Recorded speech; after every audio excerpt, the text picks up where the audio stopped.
I'm Shareeta. Hi, I'm Melissa. When I first saw all the girls that were going to be in the competition, it was very intimidating. They were all so beautiful and such a great representation of Asia, so I was really nervous. But then to find out, they all had amazing personalities as well, and they were all really good at modeling. It was pretty tough, but it made me build up myself more and definitely improved my own capabilities. Yeah, just like Shareeta said, it was intimidating seeing so many beautiful girls, and you start to think that, how do I measure up? So in a way, you have to get creative and know your strengths more, because you're pitching yourself against them in the end. And we're all great fans, they're all really, really nice, but in the end, we have to know what's your competitive edge. I can take this one. Yeah. I think with 14 girls in the same house, there's bound to be days where, not everyone's in their best mood, but actually everyone's really, really nice. So I wouldn't say that there's like huge drama, but I guess everyone had to watch the show. It might look differently on camera, it might look differently on TV than how we experienced it. So when you watch the show, that might be. I think one of the key things that I did learn was that a model is always on. So even if you're backstage, even if you meet someone on the street or whatever, because I'm a pretty casual person and I'm like, oh, whatever, blah, blah, blah. But first impressions count, and I think that was one of the huge lessons that I took away from it, that you have to walk, talk like a model all the time, even if you're off duty.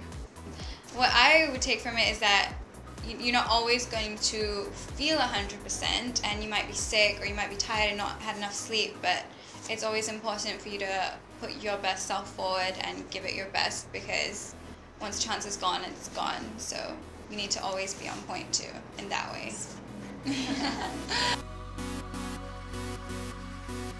Can you share with us your eating? I wish I didn't want to eat all the time. No, that's not true at all. I think if anything, all the models I've met love food more. Yeah, it's not true. Yeah, I think some models are just naturally built skinny. I think that's just their genetic makeup. So being one of them, I do get comments every 2 days like, eat more, don't starve yourself. But then really we love to eat. We'll take anyone down in a buffet.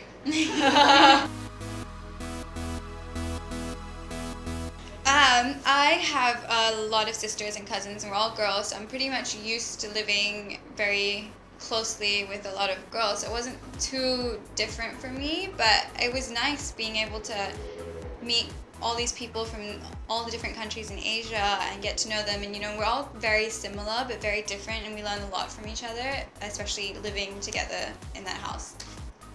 For me, I'm generally a guy kind of girl, so I spend most of my time hanging out with guy friends and stuff like that. So I've never actually been in a house with a lot, only girls. So I'm very happy that I adapted well, actually. Actually girls are pretty fun.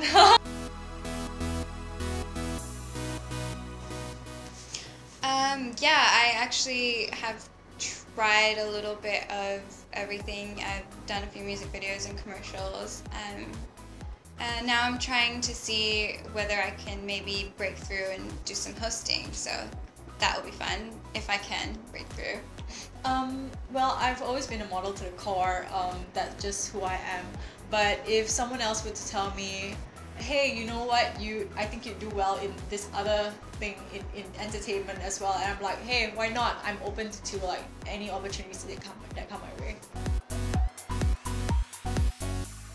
I have loads of different interests, and that's always been a problem for me. It's always been hard to pick one thing to do. I always try to do everything. But I think that's good, because in that way you learn what you like, and I have started to also like business too, and I studied law, so it's kind of different directions, and it's exciting to see where I will end up. My educational background is in finance and statistics, so in a way I do always have other options out there for me, maybe 10-20 years down the road.